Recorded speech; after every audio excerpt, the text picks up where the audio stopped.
And let's bring in NewsNation Chief Washington anchor Leland Vittert, host of Unbalanced. Leland, good morning. Thanks for joining us. How much of a setback is Bowman's loss for Israel's critics on the left? And is this a warning to other progressives? Yes, it's a warning. How much of a setback depends on how the Democratic Party takes it. I think it's a very clear wake-up call that there is a silent majority, you use the phrase, within the Democratic Party who is pro-Israel. And there's an awful lot of money that is willing to come to the table to punish, to kick out of office those who are, I wouldn't even say critical of Israel, I'd say who are anti-Israel, which is what Jamaal Bowman and Cori Bush, Rashida Tlaib, Ayanna Pressley certainly are. Ilhan Omar would be added to that list. The question is, does this allow or does this push the White House to move to the center? Does the White House say, look, all those voters or some of those voters and a lot of that money that went to Jamaal Bowman, went to defeating Jamaal Bowman is either going to sit out or possibly go to Donald Trump over the issue of Israel. We, the White House, need to move to the center. And I think you're going to see the answer to that question on Thursday of whether Joe Biden keeps sort of trying to be the West Virginia truck driver who takes his half out of the center of the Israel issue, or whether he picks a lane. Along with Bowman's ousting, let's move on to GOP Congresswoman Lauren Bobbert. She won her primary in Colorado. She, of course, switched districts. Leland, what does this all mean as we head into November?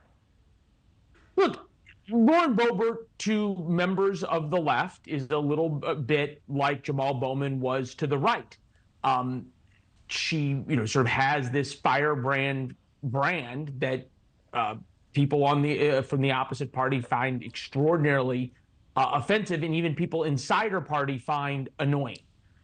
The fact that she won, I think, cements that there is a real faction of the Republican Party, and probably the controlling faction of the Republican Party is the MAGA base. Whereas on the left, the anti-Israel, ultra-progressive or progressive wing is a more vocal minority.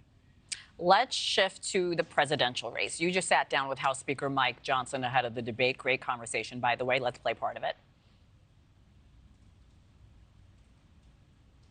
You've said there's going to be some unfair questions on Thursday night during the debate. There's also going to be, I think, some fair questions. One of them, George Stephanopoulos laid out what he'd like to see as the first question. Take a listen. What do you think is the most important question that needs to be answered from both candidates? Who won the last election? Yeah. Very simple. How would you advise Donald Trump to answer that? Well, President Trump's answer. He doesn't think it was fair. He thinks there was a record number of anomalies and probably fraud. And, some of those are objective truths. I mean, obviously, the COVID year election. Should he say that? No, he shouldn't. I mean, what he should say is, let's talk about the future and not the past.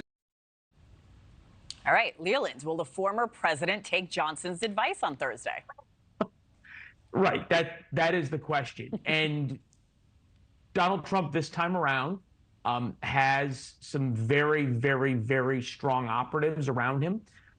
Chris LaCivita, Susie Wiles, adults in the room who will probably say to him, probably already have based on our reporting, look, the way you win is by being disciplined, being on message, and as Mike Johnson said, talking about the future.